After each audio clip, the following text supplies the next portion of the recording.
ఎంత నిర్లక్ష్యం అంటే ప్రభుత్వ నిర్లక్ష్యంతో పాటు ఈ ప్రభుత్వంలో ఈ కూటమి ప్రభుత్వంలో ఉన్నటువంటి ప్రజాప్రతినిధులు కూడా ఎంత నిర్లక్ష్యంగా మాట్లాడుతున్నారంటే, మంత్రి గారు మాట్లాడుతూ మట్టి ఖర్చులు 5,000 ఇస్తాం అని ఆవిడ మాటలు. ఇక్కడ ఉన్నటువంటి స్థానిక ఎమ్మెల్యే ఈవిడేం మాట్లాడతారనంటే, పుష్పశ్రీవాణి వల్లే 2 చనిపోయారట. అంటే అమ్మా నువ్వు అసమర్థురాలివి, నువ్వు ఒక అజ్ఞానివి, నువ్వు ఎమ్మెల్యేగా వేస్ట్ అని నేను చెప్పాను అనుకోండి, ఆవిడ ఓడిపోయింది కాబట్టి చెప్తుందా అంటారు. నీకు నువ్వే చెప్పుకోవాలి కదా నువ్వు అజ్ఞానం అని, కాబట్టి చెప్తున్నావు.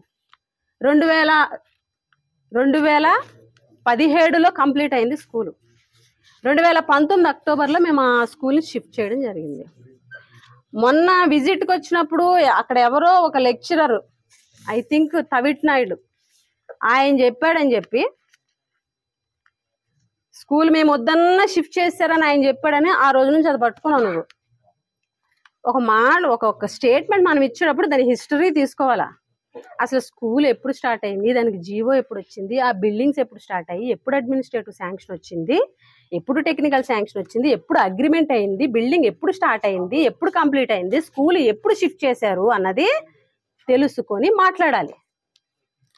ఆ స్కూల్ 2003లో రెసిడెన్షియల్ స్కూల్ అనేది శాంక్షన్ 2003లో, 2003 రేగిళ్ళలో, 2011 పార్వతీపురం షిఫ్ట్ అయింది. 2011 నుంచి 2019 వరకు ఆ స్టూడెంట్స్ అనే వాళ్ళని ఇక్కడికి షిఫ్ట్ చేయకపోతే వాళ్ళు ఎన్నో ఇబ్బందులు పడుతుంటే పేరెంట్స్ గోల పెడితే లెక్చరర్స్ అక్కడ ఉన్నటువంటి స్టాఫ్ వద్దనొచ్చు. ఎందుకంటే వాళ్ళకి పార్వతీపురం విడిచిపెట్టి ఇక్కడికి రావడం ఇష్టం ఉండదు కాబట్టి, ఎందుకంటే వాళ్ళ ఫ్యామిలీస్తో అక్కడ సెటిల్ అయ్యారు కాబట్టి, మన పిల్లల క్షేమము, మన గిరిజన పిల్లల క్షేమం వాళ్ళకి అవసరం లేదు కాబట్టి వాళ్ళు షిఫ్ట్ చేయొద్దని చెప్పారు, గోల పెట్టారు, నిజమే.